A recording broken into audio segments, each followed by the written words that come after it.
Fala, gente grande! Agora é hora de estudar citologia.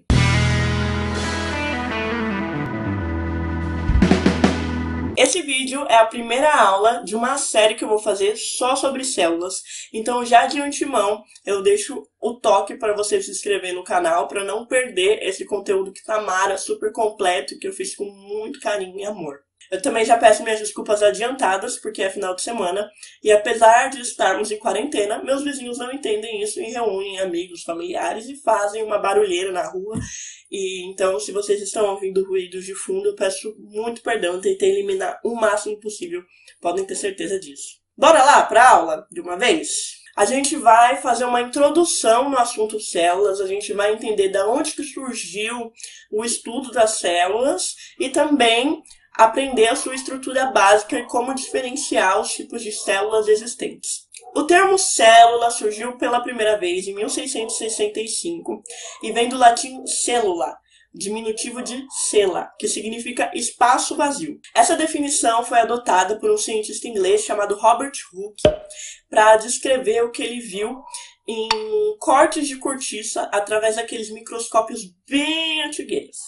Para quem não sabe, cortiça vem de uma árvore, e o que Robert Hooke viu não era nada mais nada menos do que troncos cortados bem fininhos. Logo em seguida, outro carinha chamado Anton Hollenbock, que até hoje eu não aprendi o nome desse meu anjo, ele foi capaz de criar um microscópio com aumento de 300 vezes. Ele também foi o primeiro a observar os micro-organismos unicelulares e a variedade, da existência da vida unicelular. Só que, no século XVII, não sentia a mínima ideia da variedade de mecanismos que tinha no interior de uma célula. As estruturas das células elas foram sendo descobertas gradativamente ao longo da história e à medida que as ferramentas de investigação científica foram se ampliando. Em 1838, mais de 100 anos depois das observações de Hooke von Leboeuf, vamos chamar ele de Anton, Robert Brown descobre o núcleo e elabora um conceito mais profundo sobre o que seriam as células. Em 1838, o botânico Matthias Schleiden e o zoologista Theodor Schwann elaboram a teoria celular, dando nascimento formal para a citologia. É aqui que começa, entendeu o negócio? Qual que era a teoria celular que eles tinham elaborado? Todo ser vivo é composto por células. Ainda que não se conhecesse exatamente o que tinha no interior da célula, ela era considerada na época um protoplasma cercado pela membrana plasmática com um núcleo dentro. Logo depois veio Rudolf Virchow, outro cientista, e ele amplia essa teoria, dizendo que, além de todo ser vivo ser composto por células, uma célula ela só se origina de outra célula. Então ele introduz aqui o conceito de meiose, de mitose, que a gente vai ver mais pra frente nesse curso. Nossa, quanta coisa! Quanto nome! Quanta data! Calma, que aqui eu não deixo vocês na mão. Eu fiz um blog pro canal Gente Grande só para postar mapas mentais, resumos e listas das aulas que eu vou postar aqui. Então, na descrição do vídeo tem o link resumindo tudinho sobre o surgimento da citologia numa ordem cronológica para você conseguir acompanhar certinho. Mas não se apega tanto às datas não. O importante é você entender como que a percepção de célula foi avançando ao longo do tempo. Hoje, a teoria celular moderna defende o quê? Células são unidades morfológicas e fisiológicas de todos os organismos vivos. Células se originam de outras células e a propriedade de um organismo depende das células que o constituem. E, gente, existe uma variedade gigantesca de células. Só no ser humano, nós temos os osteoblastos, os osteoclastos, os osteócitos, os cólidos, os bastonitos, os basófilos, os monócitos, os eritrócitos. E é melhor parar por aqui para não bugar a cabeça de ninguém. Porque eu já tô bugando, olha meu olho. Tem alguma coisa dentro dele. O essencial é que vocês entendam os grandes grupos celulares existentes na face dessa Terra, tá? Que são os procariontes e os eucariontes, ou procariotas, alguns autores se referem como procariotas. E é isso, não tem discussão. Se você é um ser vivo, ou você tem célula procarionte, ou você tem célula eucarionte. Não tem como escapar. As células procariotas ou procariontes são aquelas que condizem com as bactérias e arqueabactérias. São denominadas as células primitivas, pois a sua estrutura ela é muito simples comparada com a célula eucarionte. A célula procariótica ela tem um citosol delimitado por uma parede celular, uma membrana plasmática E o seu material genético, ele está espalhado pelo citosol, juntamente com os ribossomos. Já as células eucariontes, elas são muito mais complexas e possuem 2 subgrupos. Então, célula procarionte, célula eucarionte. A eucarionte é mais complexa e possui 2 subgrupos. Células eucariontes animais e células eucariontes vegetais. Mas a gente não vai falar disso agora, tá? Dessa subdivisão. O que a gente vai entender agora é o que as células eucariontes têm de tão diferente das células procariontes. Porque, afinal de contas, elas têm membrana celular, citosol e material genético. Bom, a grande diferença entre elas é a compartimentalização interna. Meu Deus! O que isso quer dizer?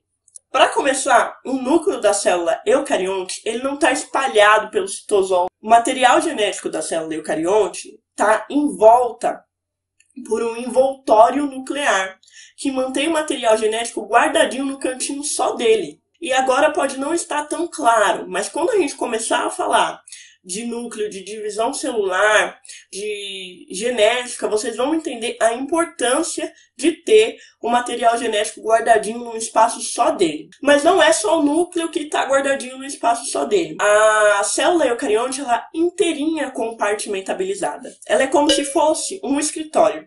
Imagina um escritório com aquelas divisórias. Em cada divisória, dentro de cada divisória, cada cubículo, acontece uma tarefa diferente. É mais ou menos assim que é a célula eucarionte. Então, dentro de cada compartimentalização, acontece uma tarefa diferente. A esses espaços que fazem coisas diferentes, foram dados o nome de organelas. Lembra órgãos, né? Faz todo sentido essa familiaridade, porque as organelas são como se fossem mini-órgãos das células, porque cada uma tem ali a sua função específica para manter a célula em funcionamento. E se as células procarióticas compõem as bactérias e arqueobactérias, as células eucariontes compõem todo o resto dos seres vivos que a gente conhece na face dessa terra. Então, protozoários, fungos, animais e vegetais.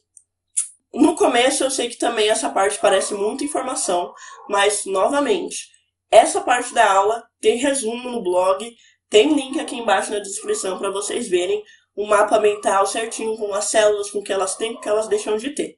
Não deixem de ir lá visitar. Na próxima aula nós vamos ver com mais detalhes as estruturas de cada célula e aí falar sobre as suas funções e tudo mais. E aí talvez essas aulas sejam repicadas para não ficar muito longo, tá bom? Todo final de aula eu vou tentar trazer uma aplicação científica real daquilo que eu trouxe, porque eu sou da posição de que é errado um aluno do ensino básico ter que esperar chegar no ensino superior para ver ciência de verdade. Eu não sei se vai ser possível em toda aula fazer isso, mas eu vou tentar trazer uma aplicação real daquilo que a gente acabou de ver. Então eu trouxe aqui uma foto de uma aula de histologia. E no momento, isso não é uma aula de histologia, a gente não precisa saber a diferença de tecidos dessa lâmina. O que eu quero que vocês vejam é a célula eucariótica.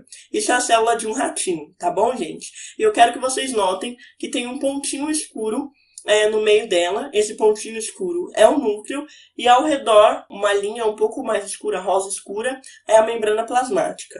Notem que a gente não vê a variedade de organelas no interior dela e isso a gente pode explicar nas próximas aulas. Mas tem a ver com o comprimento de onda, com a capacidade óptica do ser humano e também o tipo de material, o tipo de tecnologia que você está usando para analisar aquela lâmina.